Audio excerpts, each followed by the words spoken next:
the number one thing that you can do is encourage them to investigate. What's important about that and what you should understand is that you're not forcing your puppy to investigate. So you're not dragging them over to that thing. You are walking over to that thing.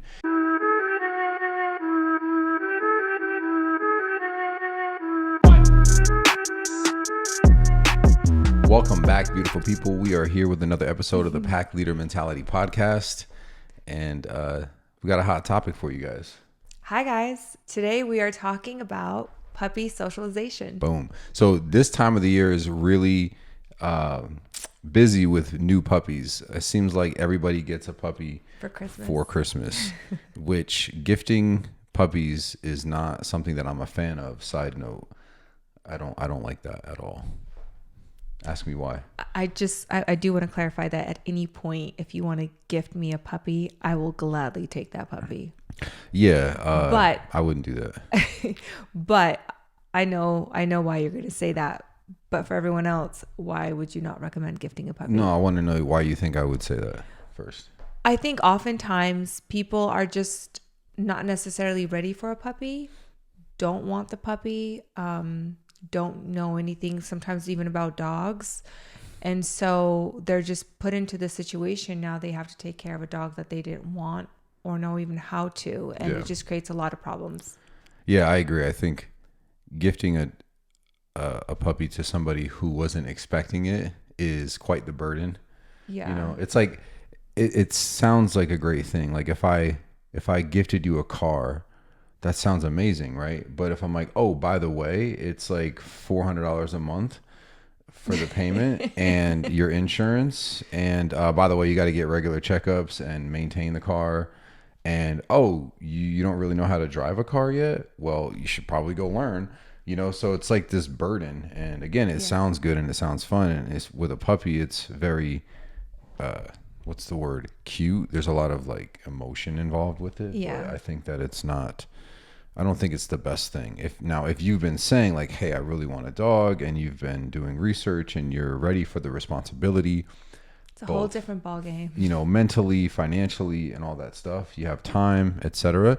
Then yeah, by all means, I think gifting you the puppy is a great idea. It's a great surprise, but that's usually not how it happens when people get a puppy. So and usually it's the dog that suffers.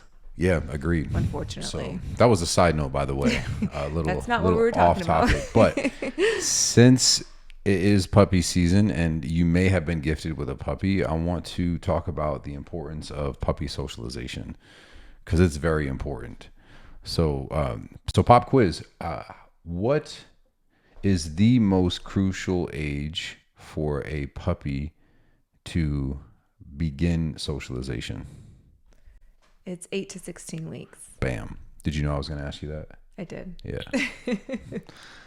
No surprise. But I also know the answer to that. Yeah. Regardless. Do you know why? Yeah, because that is their time where they're growing. They're literally like a sponge. Yeah. So that is their time to learn everything and anything when it comes to the outside world. Yeah, we could say that they're impressionable age. Yeah, right? they're most impressionable. They're, again, like you said, like a sponge. So very, very important. Now, here's the part that I would say is sort of contradicting to that is the vets tell people not to bring their dog anywhere until their vaccine schedule has been completed, which is at 16 weeks. So basically, vets are convincing people to hide their puppies in the house until that important socialization period is ended. Now, just for the record, this is nothing against vets. This is not a shot at vets. And I've said this before and prefaced this, but please don't listen to vets with regard to keeping your dogs locked in the house. Be smart about what you are doing and how you're socializing your puppy. For example, stay very far away from dog parks. Just in general, I'm not a fan of dog parks, and we'll talk about that, I'm sure, in another episode. But stay away from dog parks and stay away from dog stores, pet stores, and other places where there is a likelihood of there being like a high population of dogs, wherever that might be. And, you know, funny enough, that actually sounds like a vet office because vet offices have quite the amount of dogs coming in that aren't well, sick, etc. But on a side note, the reason that I'm saying that is because we've had many puppy classes, and I've never had a client contact me and tell me that their puppy got sick in one of our classes. And we've taken them on hikes, we take them to outdoor shopping centers, Bass Pro, Home Depot, parks, you name it. We've taken them pretty much everywhere. And honestly, I think this is one subject that all trainers, regardless of their ideology, methodology, and philosophies on dog training, I think all trainers can agree that it is so important to socialize your puppy as soon as possible. So we want to dive into that today and talk about what that looks like and what it doesn't look like. So what is socialization? Because oftentimes, I hear people go, yeah, I socialize my dog. My friends come over and play with the puppy, or, my puppy meets other dogs and they play, and, that's their understanding of socialization. So what is, by definition, socialization when it comes to your puppy? Yeah, well, my definition, the way that I like to explain it to all my clients, is socialization is normalization of people, places, objects, situations, and circumstances. Surfaces. Yeah, surfaces. And we're going to talk about all that and get into it. But what it is not is overstimulation, right? Which I think a lot of people do. So some examples of overstimulation would be taking your puppy to a dog park where their idea of interacting with other dogs is just this constant nonstop play. Same thing can be applied to taking your puppy out in public places and just letting them run up to everybody and get all of this attention and affection all the time, nonstop. I'm not saying that it's wrong for them to do that by any means. However, it's important to understand that patterns like that create expectations. And later on down the line, those expectations become, because they can't constantly be met, right? The dog starts to develop frustration, and that frustration expresses itself through like barking, whining, and what people would call crazy, or my dog loses it, aka reactive behavior, because the dog is just not used to it's not like being told being no. restricted. Yeah. And so for example, on the end of lack of socialization, the reactive behavior comes from, or stems from, not understanding what to do and wanting to create space. So it's really like this fine balance. One thing that I tell all my clients to do is, when you're out and you're socializing your puppy, to try and be the main event. So bring their favorite toy, bring food, bring a long line, allow for exploration, but always be attempting at least to interact and engage with your puppy and be playful and get them to redirect their attention back to you. For example, if I have a puppy on a long line and they see another dog and they want to go to that dog, I'll step on the long line, right? So I stop the puppy from being able to access that other dog. And I have a few choices. I can just wait it out until the puppy turns around and looks at me. And when they do, I get really excited. I clap. I'm like, yay, good boy. I put my hand out like I have food. I'll reward them when they get to me. I'll drop a toy, whatever. The other thing I can do is I can encourage them to look at me by making a kiss noise or saying their name. And once I make that noise or say their name, they turn around and they look at me, and then I get excited. And the last thing I can do, if I wanted to expedite all of that, is when the puppy is fixated on the other dogs, I just apply a little bit of leash guidance. So I'll step on that long line, I'll grab it, and then I'll start to gently pull back. And as soon as they turn to me, I get excited and get all playful. But the idea there is to always try to be the good guy, right? When I'm working with my clients, we train obedience. I say, hey, practice these things in different environments, but also keep it kind of loose, because we also want to make sure that the dog is comfortable. I'm going to walk you guys through sort of a list, if you will, of like what you want to socialize your puppy to. And I want you to think about things from your own perspective.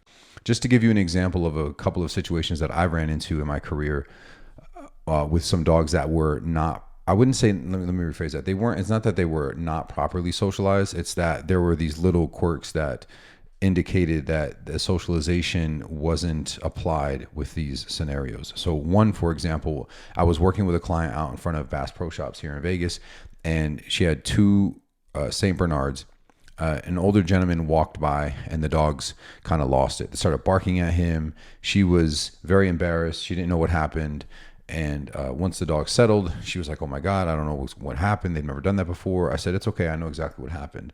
And she looked at me confused, and she's like, What happened?" And I said, "Well, that man that walked by, he had a limp, and he was walking very slow. So there's just very weird to the dogs, from the dog's perspective, this very weird movement from this man that they had never seen before, and their response was to bark at it and make it go away." And that's just an example of a lack of exposure for the dogs. Now, I'm not saying that my client did anything wrong, because, a situation like that, like, where do you go to find people with limps? Maybe hang around the hospital. I don't know, but that's just something that I want you guys to think about that little thing right there. The dogs had never been exposed to that, how that can create, let's say, a negative reaction from the dogs.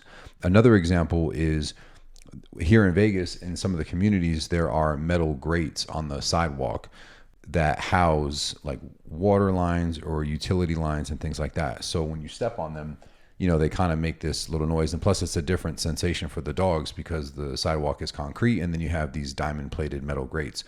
And I've worked with dogs that will avoid these at all costs. They're afraid of them. They're like, "I don't know what the hell that is. I'm not stepping on it." So that's an example of, again, something that people might not think of. The dog has never been exposed to different types of flooring and going from one type of floor to another. In Bass Pro, for example, they have tile floor that changes over to carpet. And then on the second floor, they have like a little wooden bridge that crosses over. So you go from tile to this sort of like wooden planks that lay out across over the bridge that the dog has to walk on. And in fact, just the other day, I was there with a client, and their puppy was a little bit nervous. So we got playful. We threw like a little trail of food, and he made it across, and we went back and forth a few times. But that's the kind of stuff that I want you guys listening and watching to think about when it comes to socializing your puppy. How many different things can you expose them to? And I like to tell my clients to play the game of sevens. And just to kind of put that in perspective, it means introduce your puppy to 7 different types of everything that you can think of: sights, sounds, smells, people, locations, things, objects, whatever. So yeah, do you have any questions? What are your thoughts on that? Well, I'm curious, like, what do you have on your list of Okay. Yeah, great. some of the things that you have So so I kind of just have it grouped out. People, so women, men, teenagers, infants, toddlers, kids, running, screaming, tall men, big men, let's say overweight people, heavy set people, dark skinned people, people with hats, glasses, construction workers, delivery men, joggers, bicyclists, skateboarders, just to give you some perspective. So people, and then people doing things, weird things that would be weird to the dog, not necessarily weird to us. But again, we're talking about normalization, right? So it's not to say that your puppy has to go meet construction workers, but it would be a good idea that if you saw some construction going on a walk, you might want to go walk your puppy over there, right? To get them exposed to it. And it doesn't mean that they necessarily even have to be fixated on it. Is if they're around the area while you're working with your dog, playing with your dog, training your dog, or just letting your dog observe them, that's good, right? So same thing with noises. Think about trucks, like garbage trucks, motorcycles, a vacuum cleaner, fans, dropping objects, right? Like a pot or a pan, maybe banging on them, slamming a door, sweeping is another one. I don't know if I said. Did you say vacuum? Yeah, I don't know if I said motorcycles already too. Doorbells, rolling things like shopping carts, right? So again, bringing your puppy to stores and exposing them to those things there. And the same thing with animals, right? So small dogs, large dogs, older dogs, cats, birds, horses, goats, sheep, rabbits, if you can, maybe rats, snakes, whatever you can think of, And obviously that doesn't necessarily mean like bring the puppy right up to a horse, but just for them to be able to be see around it. it. Yeah, exactly. Because the first time that they ever see it might be when they're 3 years old, and they might freak out. One good example too of Brooklyn, who is like a sound dog, and I I took her everywhere with me when I was raising her and socializing her. But what's funny is that the first time she ever went to the ocean, and so the first time she ever saw the ocean, I don't remember how old she was, but she was a couple years old, and she like she ran away from the ocean. She saw the waves And coming she in. loves water. Yeah, Like, she just loves to water. clarify, she loves Yeah, water, but was, she did not yep. understand that. She was taught to swim at the lake, and the lake doesn't have nearly, like, it's very calm. We were in like this little cove, but she had never seen the ocean and the waves from the ocean. So when they were coming in and crashing, and they weren't even big waves, she was so hesitant, and she was like going close, and the wave would come in, and then she'd run away and kind of look back. And it was funny to watch that, but it was very interesting for me because I love behavior and dog psychology, and I was like, wow, that's pretty crazy. Like, she's very solid, but then there's this thing, and another thing. Just the other day I made a video about the escalator, and I brought her up to the escalator, and she did not want to go anywhere near that thing. She was like, what the heck is that? And similar to the wave from the ocean. But again, interesting to me because Brooklyn is a very solid dog, a very confident dog, but those are just two situations. And I had never, every time I don't do escalators, I take her on an elevator. So because of the damage that could potentially happen from the escalator.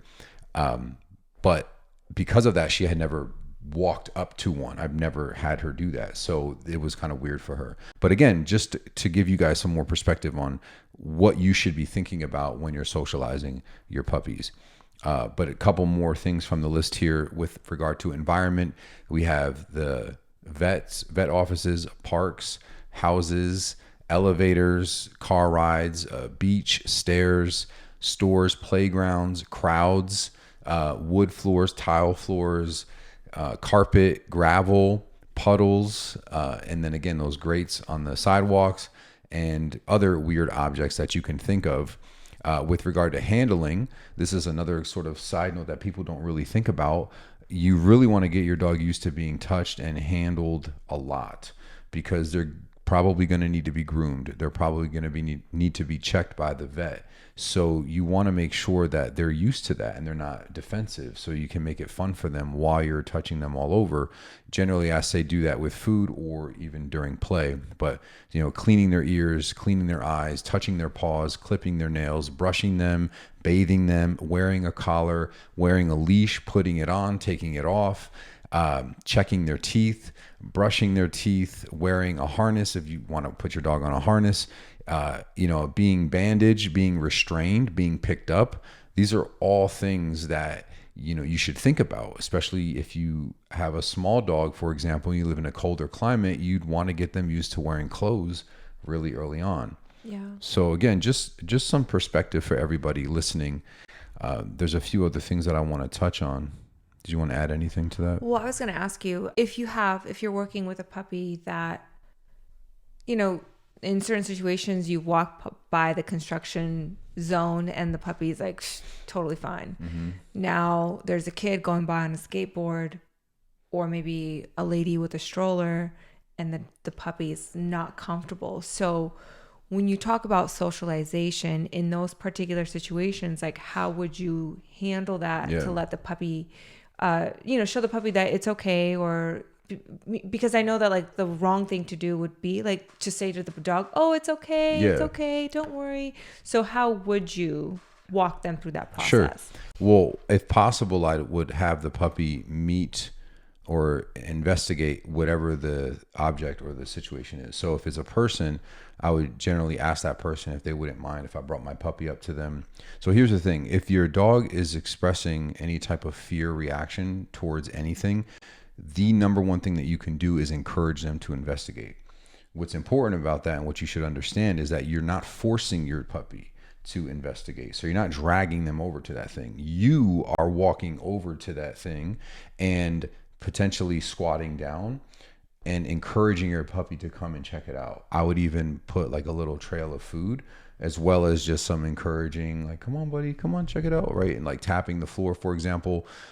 But that's the best thing you can do. The worst thing you can do would be to force your puppy over to an object or a person or a thing, scold them or punish them in some way, and then the other thing I think is very wrong to do is to console them. So the consoling them, a lot of people might think, well, what's wrong with that? Well, here's the perspective and the psychology with the puppy. If they're afraid of the object that's over there, and you are here with the puppy away from that object and you're consoling them, you might as well be saying to them, yes, I'm afraid of that too. Good job, right? We're going to stay here where it's safe, rather than not saying a word to your puppy, going over to the object, showing them with their own ability to see you interact with that thing, that you're not afraid of it, and then you encourage them to come over and investigate it. That's the best thing that you can do.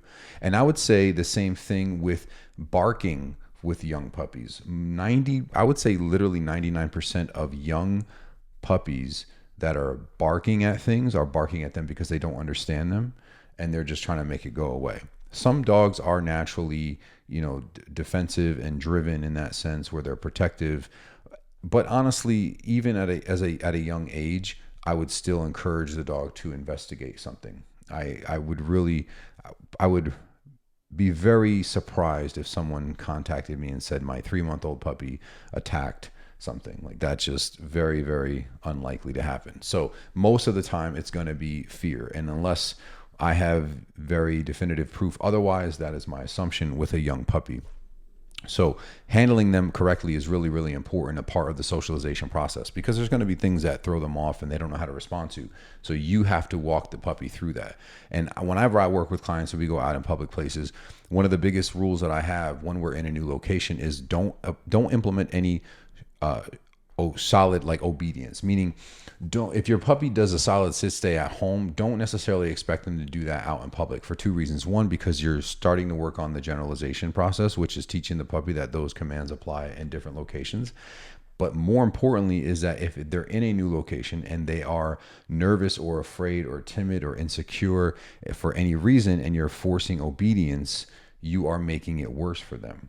So I always like to give this example to my clients, because I think this is a really good way to put it in perspective. Imagine that you have a child and they're like a math genius, right? They're for sure going to be some sort of an engineer, mathematician. And you sit them down to do their homework. And as they're doing their homework, there's a spider on the table. And the kid freaks out and they don't do their homework. And you yell at them. You punish them for not doing their math homework because you know that they know how to do it. That doesn't make any sense, right? Because the kid, it's not that they didn't do their math homework because they're being disobedient or insubordinate. They didn't do their math homework because they're terrified of the spider on the table. So, to keep it in relation to the dog example, or with dogs rather, we would want to first make sure that the child is comfortable with spiders, and then we can expect them to do their homework while there's a spider on the table. So we have to address that first. And oftentimes I see people going in the opposite direction, and they're not understanding that their dog is afraid. And this even goes into adulthood with dogs, where people do that with their adult dogs. So it's really important that you understand that your puppy might be nervous in a new location. So have fun, get playful with them, encourage them to investigate, allow exploration and investigation. And then once you start to see them become more confident, then you can start applying obedience. But also be mindful. If I have a puppy in a sit or a downstay and I'm at Home Depot and somebody comes walking by with a cart, whether it's a regular shopping cart or one of those big pieces where they carry lumber on it, and the puppy jumps up and moves away, I'm going to let that slide. It's all good. I'm not going to punish the puppy for getting up from a down. And that is very important to know, and to be able to observe that and see that, so that you're not ruining your dog just because you think that they're supposed to be listening to you. Yeah. You know what I mean? So what exactly would a session look like for you and your client when it comes to socializing a puppy? Well, it goes based off of the puppy. So when we first get there, I just explain to them exactly what we're doing there. It's more about exposure and socialization, and we work in obedience. So obedience is actually I would say secondary. The primary thing that we're working on is making sure that the dog is comfortable. Once they're comfortable, we start reintroducing obedience commands that we worked on at home in less distracting environments. We practice the recall, we practice sit, stay, down, stay, heel, and we make it fun. We take little breaks and we play. And while we're doing that, it's very much, like I said, very lighthearted. and we're really just trying to have fun with the dog as much as possible. And that's pretty much it. I mean, it's very simple. And then if there's any time that I see that the puppy's nervous of something, immediately we go in and we investigate it. And if I see that the puppy's in a downstay and there's somebody that walks by with a shopping cart and the puppy jumps up because they're nervous, then I replay that scenario over and over. I pull the shopping cart away. I put the puppy in a down. I slowly push a shopping cart near them. I reward them for staying in the down. If they get up, we just repeat that. And I show them that, hey, you don't have to worry about this thing rolling by you while you're in a down. It's actually pretty beneficial for you to just hang out, and I reward them for it. And I'm just light about the correction. I'm still going to say potentially like, but it's not going to be the same as if I'm working with a full grown dog who that just knows. Like, yeah, screw you, I'm done. It's going to be a lot more firm for that correction. But for the puppy, it's going to be way more forgiving and very guiding back into that position. Like, hey, it's all good, down, good boy. And then we just try it again, right? And whatever it is. And that's the thing. That socialization is also a form of generalization where you just work the puppy everywhere. So, and we have a lot of fun. We go to parks. I love having kids interact with the puppies. And a lot of times my clients are nervous because they're like, oh, they nip a lot. I'm like, it's okay. Watch this. And then I take food. I hold the food in my hand and I have the puppy eating out of my hand, and all the kids come over and I say, hey, do you want to pet the puppy? And they pet the dog. And then I'm like, hey, do you want to give him some food? And then the dog's just sitting there taking food out of all the kids' hands. And, as far as the puppy's concerned, they're like, oh my God, I love this, and they're not thinking about nipping anybody. Yeah. They're like, hey, do you have more of that stuff? And so we just try to make it fun for the dog. And then once they get really comfortable, then I'll pull off to the side a little bit and start working sit, stay, down, stay, recall. And while the kids are there and they're even watch. And sometimes they might like, what's the word I want to use? They might incorporate themselves, right? Which I don't mind. But the idea for me is like get the puppy comfortable and then work with them in that scenario, focusing on obedience.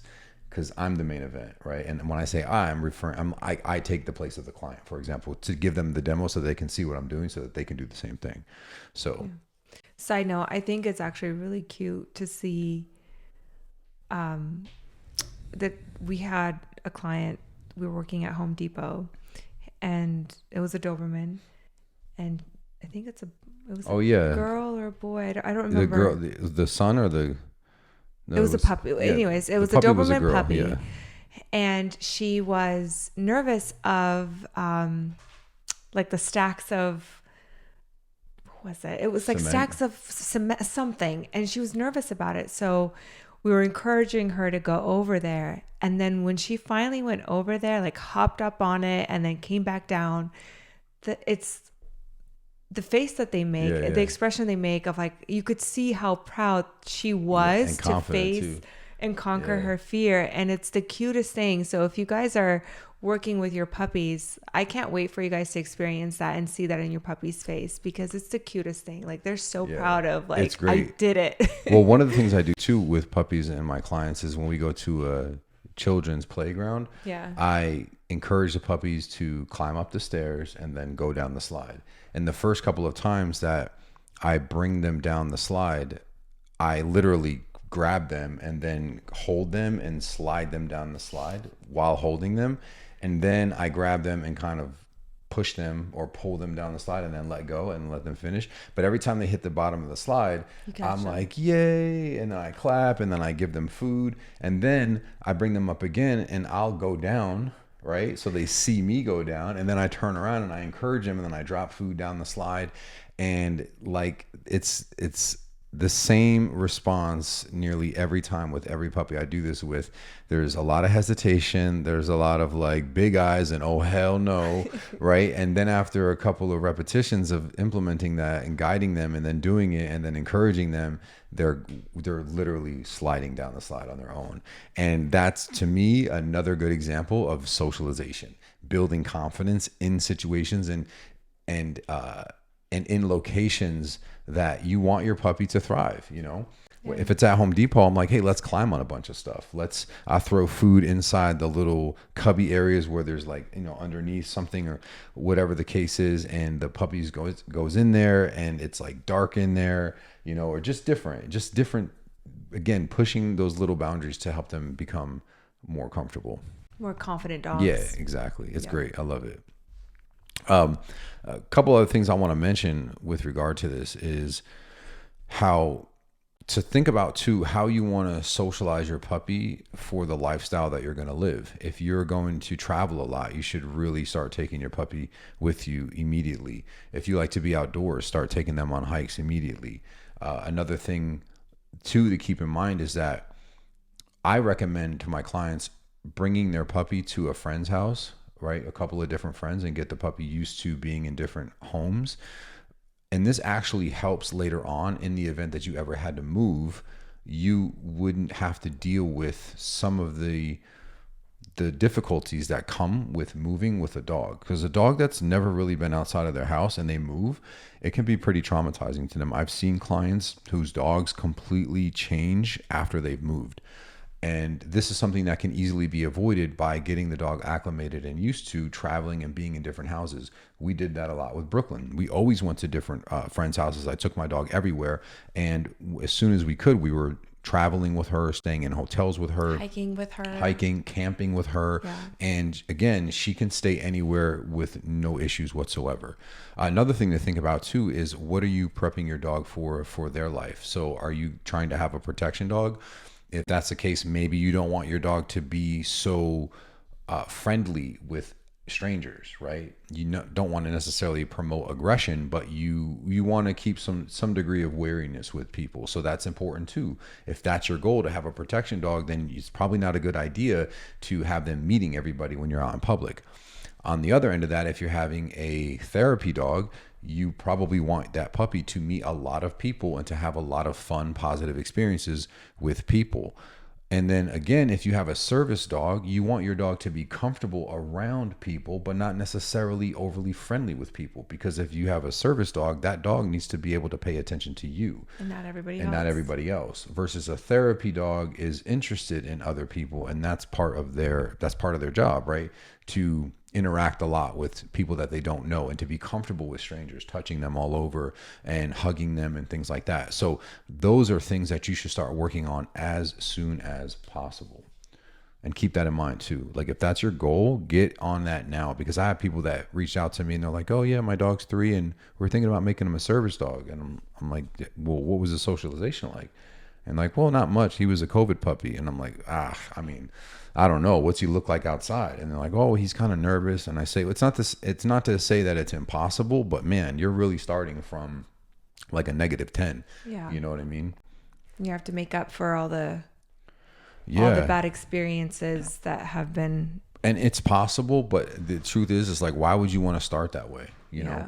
why do you want to start from a deficit? This is something that you want to get going right away. And a lot of times people ask me, how long does his socialization last? So there's a couple of things to keep in mind with that. One is, while the most important part is 8 to 16 weeks. So you've literally got 2 months to really drill this in. But in my opinion, the socialization process lasts up to 2 years. And that's not a sentence for you guys, but it's just important to understand how you should still intermittently be bringing them places and still exposing them to things and keeping it normal, especially if it's going to be a part of their life. Like, for example, traveling. Another thing to keep in mind is what's called fear periods. And this can happen with puppies anywhere from, like, I would say 10 months to a year, where everything's going great. You've been socializing your puppy really well. And then they go somewhere, they see something that they've always seen, and all of a sudden they act like they've never seen it before. This is normal. But the best thing that you can do is kind of go back to the roots, which is allowing them and encouraging them to investigate, downplaying it. And in some cases, just to give you a little bit more perspective, if there's a situation that you cannot introduce or like, say, a person that you can't introduce your puppy to, the next best thing to do is to sort of redirect them and have them focus on you and do something that they know. So if a dog is fixated on a person, maybe it's like an elderly woman in a wheelchair, and I can't ask this lady to, "Hey, stop, let me bring my dog over to you." So instead, I just get my dog to look at me. maybe I pull them away like 6 feet, and then they look at me, and then I'll say, hey, good boy. And then I'll let them look at the lady in the wheelchair again. And as soon as they look at that lady, I go, yay, good boy. And I try to reward them and pet them and praise them for not reacting, and then look at me, then look at the lady, then look at me, then look at the lady. And this little game that I play teaches the dog to get comfortable seeing that woman in a wheelchair. So rather than let them get fixated and then kind of, let's say, well, I'll say reactive, meaning trying to push the lady away, and punishing that or correcting him, I will redirect him and let him try again, and then just go through that little pattern. So is all hope lost if someone misses that socialization time frame of 8 to 16 weeks, or even, maybe a year? I would say no. I'm a very optimistic person. But I have seen dogs that unfortunately just aren't able to make like a full turnaround, a full recovery, so to speak. And I think like Logan is a good example. So our dog Logan, when I first brought him home from school, he was very weary of traffic. So when I trained him out in Texas, we were in like rural areas, so there was no cars. But then the first time I started walking him around our neighborhood, there was a car and he like broke his heel. My first reaction was like, hey, you're supposed to be in a heel. And then I quickly realized like he was trying to get away from the car. And then I was like, oh, okay. So again, I just played it cool. I actually gave him a lot of leeway and would just encourage him to, or allow him to just stop and like watch the car pass by. And even now, though, when we go on a walk, if there's a loud truck or a loud car that passes, he kind of moves to the side, or he'll stop and just want to watch it go by. And I let him do that. And that's it. So in comparison to when I first brought him home, big change, but not 100% comfortable. Whereas Brooklyn, she could care less. There could be a dump truck parade riding by honking their horn, and she'd just be like, what's going on, who cares? But Logan would be like, what the hell is this, and it is what it is. I've rewarded him and whatnot, and like I said, he's definitely way better than when I first brought him home, because he was legit trying to run away, and now he's just weary. But again, it's like one of those things where I'm not looking for a full recovery. I get it. It's ingrained in him. He's never going to be 100% comfortable with that. So that's important to know. And which is, again, why it's so important to socialize your puppies and really take the time to get them out and expose them to as much as you possibly can. Yeah. I do think that, though, as in regards to Logan, though, you did such a great job of repetition. Yeah.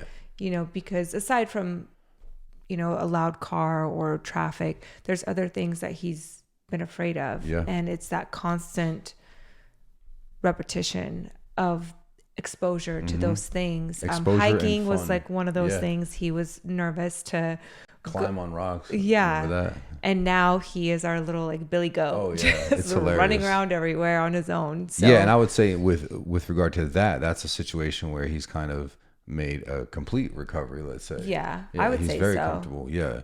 And so, to go back to the question, like, no, all hope is certainly not lost, but you also more work. Yeah, more work. And also, just reading your dog and understanding, there's people that are afraid of heights, and you can get them to be like a little bit more comfortable, but they're just never going to want to be at the top of a mountain with you. And that's okay. And you just have to accept that. So that's a part of it too. And knowing that, I think and being prepared for that would just help you have a much better life with your dog altogether. So, yeah, but love this topic. Thank you guys so much for listening and watching. We're looking forward to answering any questions that you guys might have. Please shoot us an email at info@leadyourpacklv.com. If you guys have topics that you want us to cover, or any personal issues that you're dealing with that you want to get an answer on, let us know. And you can hit us up on Instagram at leadyourpacklv on Instagram. I almost said .com. And please just title it podcast, so we know that it's for the podcast. To make it easy on Layla. She goes through all the emails. I do. And that way I make sure that your question is answered. Yeah. And that's it. We'll see you guys for the next one. See you next time. Peace. Bye.